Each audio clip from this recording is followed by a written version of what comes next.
ایک صحابی آتے ہیں رسول اللہ صلی اللہ علیہ وسلم کے پاس اور کہتے ہیں کہ مجھے کوئی وصیت کیجیے۔ اس طرح سے صحابہ رسول اللہ صلی اللہ علیہ وسلم کے پاس رہ کر کے دین سیکھتے تھے۔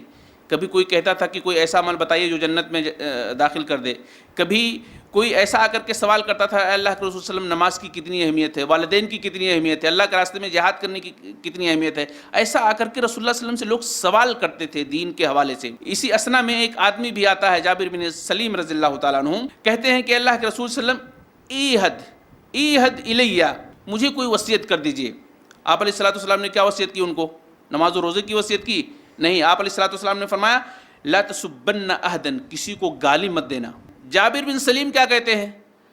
میں یہ بتانا چاہتا ہوں کہ صحابہ جب نبی سے دین پوچھتے تھے، دینی تعلیم جب لیتے تھے تو اس کو کس طرح سے اس پر عمل کرتے تھے، یہ جذبہ بھی دیکھیے کہ صحابہ کے اندر کیسا تھا۔ آج ہم لوگ بہت سارے واعظ و نصیحت کی مجلسوں میں بہت کچھ سیکھتے ہیں، جمعہ کے موقع پر بہت کچھ سیکھتے ہیں، دینی اجتماعات میں، دینی پروگراموں میں بہت کچھ سیکھتے ہیں، لیکن عمل کی کوشش نہیں کرتے ہیں۔ لیکن صحابہ کا معاملہ یہ ہوتا تھا کہ وہ سیکھنے کے لیے ان کے اندر تڑپ ہوتی تھی، جذبہ ہوتا تھا کہ ہم سیکھیں گے، رسول سے جو کچھ لیتے ہیں اس پہ عمل کریں گے۔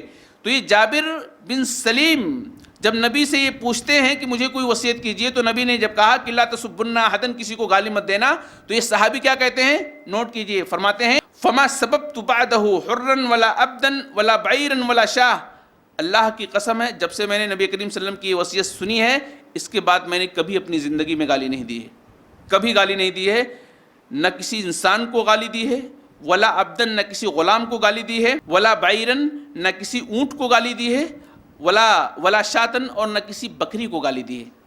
اونٹ اور بکریاں یہ لوگ پالتے تھے، غصے میں کبھی آدمی جانوروں کو بھی گالی دیتا ہے نا۔